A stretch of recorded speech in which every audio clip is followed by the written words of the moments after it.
J'aime beaucoup cette question de ce garçon qui va trouver Jésus et qui lui dit « Qu'est-ce que je dois faire pour avoir la vie éternelle ?» Si je comprends cette question pour moi aujourd'hui, je dirais « Seigneur, qu'est-ce que je dois faire pour être toujours en ta compagnie, pour être toujours avec toi et rien qu'avec toi. Peu importe ce que je fais, d'être toujours avec toi. Que j'écrive une lettre, que je réponde à un mail, que je réponde à un message, qu'est-ce que je dois faire pour être toujours avec toi? Quand je reçois quelqu'un, quand j'écoute quelqu'un, qu'est-ce que je dois faire pour être toujours dans la vie éternelle? Que ce soit peindre, cuisiner ou faire autre chose, que dois-je faire? Quel doit être mon état intérieur pour être toujours avec toi? Je suppose que c'est notre question à nous tous. Mais qu'est-ce que je dois faire pour être toujours avec toi? Il ne m'invite pas à un colloque d'après-messe. Il ne m'invite pas à des rencontres de docteurs de l'Église d'aujourd'hui, mais il m'invite à me poser la bonne question à lui et rien qu'à lui. Et Jésus répond parce qu'il connaît le cœur de celui qui lui pose la question. Quand vous posez cette question à Jésus pour vous-même, ou quand je la pose pour moi, Jésus sait ce qu'il y a dans mon cœur, et Jésus sait ce qu'il y a dans votre cœur, qui n'a rien à voir avec la vie éternelle. Qui n'a rien à voir avec la vie éternelle. Et c'est alors que notre Seigneur l'amène à un questionnement sur lui-même et lui dit « Tu ne commettras pas de meurtre, tu ne commettras pas d'adultère, tu ne feras pas de vol, tu ne porteras pas de faux témoignages, tu honoreras tes parents et tu aimeras ton prochain comme toi-même. » Et comme ce garçon est un bon pratiquant de tous les dimanches, il lui dit « Ah mais cela, moi je le fais depuis ma jeunesse. Hein. Ah mais Seigneur, ça moi je le fais depuis toujours. Oh Jésus, si tu savais comme moi je le fais depuis toujours. » Beaucoup de gens font ça. Hein. Moi mon père, je ne fais jamais rien de mal. Blablabla, bla, bla, bla, je ne fais rien de mal. Ah, moi, mon père, je n'éloigne pas les autres de toi.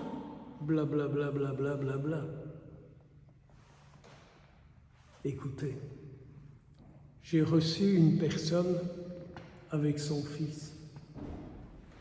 Et cette personne me posait la question, et elle disait, mais qu'est-ce que vous pensez? Il ne veut pas faire baptiser son petit.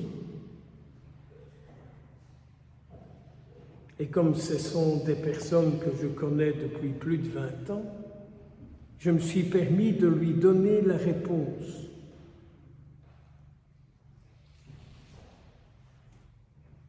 Cette personne est très tournée sur elle, mais très tournée sur elle, et elle est dans une forme de pieuserie qui la laisse malade et dans un mal-être profond. Et je disais à cette femme, si je vous le dis, c'est parce que je vous aime beaucoup tous les deux. Vous avez une telle dévotion à Jésus-Christ qui fait que vous êtes toujours malade, qu'il n'a pas envie de faire baptiser son petit. Votre foi fait qu'il n'a pas envie de Jésus-Christ, qu'il n'a pas envie de mettre son petit dans les mains du Christ. Et ce fils a dit à sa mère, « Je t'aime beaucoup, je voudrais beaucoup que tu sois bien,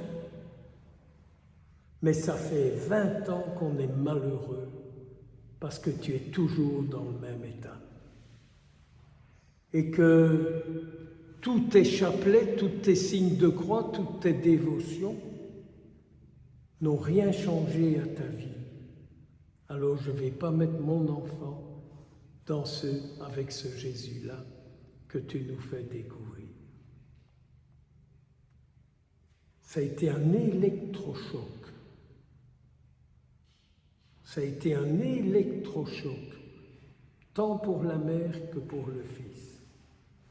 Ce garçon a dit, mon père, ça faisait 20 ans que j'avais envie de le lui dire, parce que je l'aime, ma mère. Alors vous voyez l'illusion que nous sommes de bons chrétiens, l'illusion que nous pratiquons juste, fait parfois que nos enfants ne veulent rien entendre du Jésus auquel on veut qu'ils adhèrent. Il faut être dans une prudence excessive, car c'est un peu l'histoire de ce garçon qui va dire à Jésus, « Ah, mais moi je fais tout bien depuis ma jeunesse, mais je fais tout bien !» Il fait tellement bien que Jésus lui fait une proposition et qui n'en veut pas de la proposition de Jésus. Regardons un peu, vous comme moi comme vous. Quelle serait la proposition que Jésus aujourd'hui me ferait et pour laquelle je lui dirais « pas maintenant » et que je prendrais de la distance par rapport à lui. Aujourd'hui, dans cette page d'évangile, Jésus dit à ce garçon, « Écoute, alors maintenant, tu te défais de tous tes biens et tu me suis. » Rien à faire, hein?